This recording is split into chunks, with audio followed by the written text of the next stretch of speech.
अब बात तमिलनाडु की करते हैं। तमिलनाडु के मुख्यमंत्री सी जोसेफ विजय ने आज बड़ी आसानी से विश्वास मत हासिल कर लिया और मजे की बात है कि बहुमत के लिए जरूरी 118 विधायकों के समर्थन का आंकड़ा जुटाने के लिए विजय को 4 दिन तक मेहनत करनी पड़ी। 3 बार चक्कर लगाने पड़े गवर्नर हाउस के, शपथ ग्रहण के लिए 3 दिन इंतजार करना पड़ा, लेकिन आज विश्वास मत प्रस्ताव के सपोर्ट में विजय को 144 वोट मिले। विरोध में सिर्फ 22 विधायकों ने वोट डाला। डीएमके के विधायकों ने वोटिंग में हिस्सा नहीं लिया, जबकि एआईएडीएमके टूट गई। एआईएडीएमके के कुल 47 विधायक हैं, इनमें से 25 ने टीवीके की सरकार का समर्थन किया और पलनीस्वामी के समर्थक 22 विधायकों ने विश्वास मत के खिलाफ वोट डाला। टीटीवी दिनाकरन की पार्टी में भी बगावत हुई। एएमएमके का एक ही विधायक है। दिनाकरन के निर्देश के खिलाफ उनकी पार्टी के विधायक ने विजय की सरकार को सपोर्ट कर दिया और उसके बाद दिनाकरन ने अपने इकलौते विधायक को पार्टी से निकाल बाहर किया। एक और इंटरेस्टिंग बात आपको बताऊं, खुद विजय की पार्टी का एक विधायक वोटिंग में हिस्सा नहीं ले सका क्योंकि आर श्रीनिवास सेतुपति सिर्फ 1 वोट से चुनाव जीते हैं। इस चुनाव नतीजे को हाईकोर्ट में चैलेंज किया गया था। हाईकोर्ट ने सेतुपति को कॉन्फिडेंस मोशन में वोटिंग में हिस्सा लेने से रोक दिया था। हालांकि आज उन्हें वोट डालने की परमिशन मिल गई, लेकिन जब तक सेतुपति विधानसभा में पहुंचे तब तक विश्वास प्रस्ताव पर वोटिंग हो चुकी थी। टीवीके के जेसीडी प्रभाकर अब स्पीकर बन गए हैं, इसलिए विश्वास मत के पक्ष में टीवीके के 107 में से 105 विधायकों के वोट पड़े। कांग्रेस के 5, लेफ्ट पार्टी के 4, वीसीके के 2, इंडियन यूनियन मुस्लिम के 2, दिनाकरन की पार्टी का 1 और एआईएडीएम के षणमुगम गुट के 25 विधायकों के सपोर्ट से यह नंबर पहुंच गया 144 तक। पीएमके के 4 और बीजेपी के 1 विधायक ने वोटिंग में हिस्सा नहीं लिया।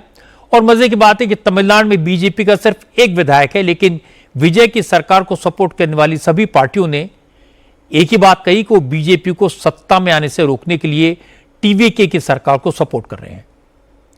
लेफ्ट और मुस्लिम लीग ने कहा उन्हें उम्मीद है कि मुख्यमंत्री विजय तमिलनाडु में बीजेपी की कम्युनल पॉलिटिक्स को नहीं जमने देंगे, माइनॉरिटीज की हिफाजत करेंगे। चूंकि इन्हीं पार्टियों के सपोर्ट से सरकार टिकी है, इसलिए विजय ने उन्हें निराश नहीं किया।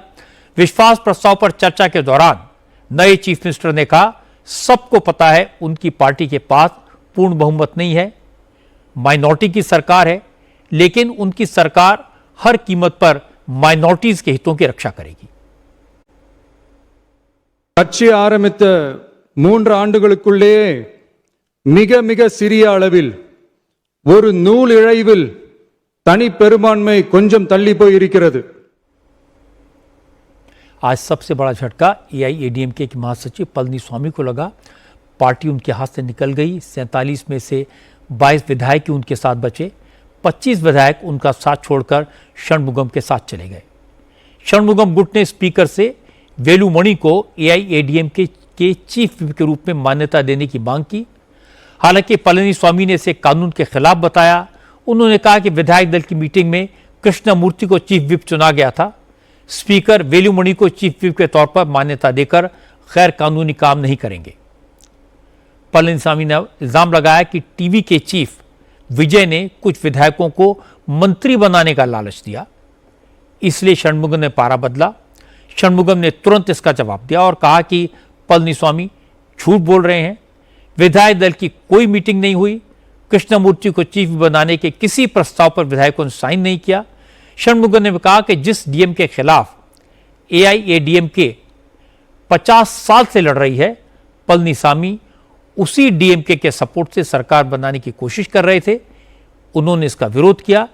क्योंकि जनादेश टीवीके के पक्ष में है, इसलिए पार्टी के ज्यादातर विधायकों ने विजय की सरकार को सपोर्ट करने का फैसला किया। I not betrayed. Our party's basic principle is to wipe out the DMK. It is the basic principle. On that basis only the party was founded. But we, as a general secretary of the AIDMK, after defeated in the election, to become chief minister, want to be chief minister even after defeat, not acknowledging the defeat. He was to become chief minister, went low, forgot about the basic principles, about the AIDMK, about the founder MGR and Amma. Amma's death was caused by because of DMK's false case. Amma was imprisoned. That made Amma, we lost Amma, but he forgot everything for the sake of chief minister. He want to join with the DMK. Then you can you himself can say who is the betrayal. Shanmugam कह रहे हैं कि उन्होंने party को धोखा नहीं दिया। उन्होंने कहा कि एआईडीएमके की स्थापना ही डीएमके के विरोध में हुई थी, लेकिन पलनीस्वामी ने चुनाव में हार के बावजूद इसे स्वीकार नहीं किया। मुख्यमंत्री बनने के लिए वो डीएमके से हाथ मिलाना चाहते थे। इससे पता चलता है कि पार्टी के साथ धोखा किसने किया। षणमुगम ने यह भी कहा कि डीएमके सरकार द्वारा लगाए गए फर्जी केसेस की वजह से जयललिता को जेल जाना पड़ा था। इसी वजह से उनका निधन हुआ। ऐसे में डीएमके से हाथ मिलाने की कोशिश करने वाले पलनीस्वामी के साथ रहना संभव नहीं है। एआईएडीएमके में हुई बगावत की वजह से मुख्यमंत्री विजय ने बहुमत तो आसानी से हासिल कर लिया, लेकिन अलायंस की सरकार चलाना कितना मुश्किल होता है, इसका अंदाजा विजय को एक ही दिन में हो गया। साथी दलों की नाराजगी की वजह से उन्हें 24 घंटे में अपना एक फैसला वापस लेना पड़ा। विजय ने कल ही अपने एस्ट्रोलॉजर रिकी राधन पंडित को पॉलिटिकल एडवाइजर नियुक्त किया था और आज उन्हें हटा दिया गया।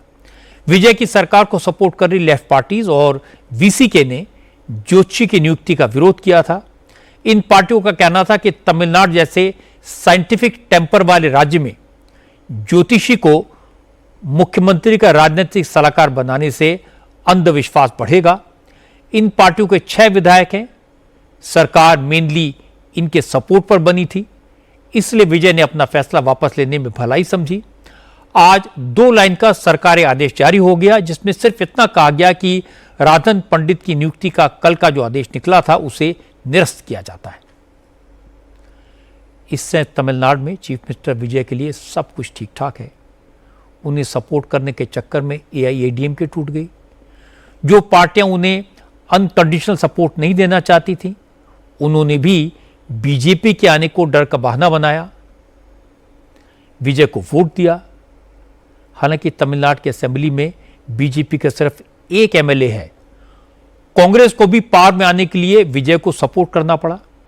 इस चक्कर में उनकी डीएमके से लड़ाई हो गई। फिलहाल तो ऐसा लगता है कि विजय को इन सारी पार्टियों के आपसी झगड़े का फायदा मिलेगा, लेकिन उन्हें एक एक कदम फूंक फूंक कर रखना पड़ेगा।